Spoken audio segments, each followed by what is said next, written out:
நாடகம் ஆடுது.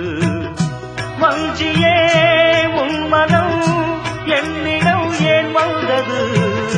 வந்ததால் இத்தனை துன்பமும் வாய்ந்தது. வேதனை சோதனை யாரிடம் நான் சொல்வது? என்பதும் இன்றுதான் அம்பலம் ஆனது. நீயும் இந்த துக்கத்திலே நின்று மறுபக்கத்திலே. நேரம் ஒரு காலம் வரக்கூடும், அன்று ஒன்னாகலாம்.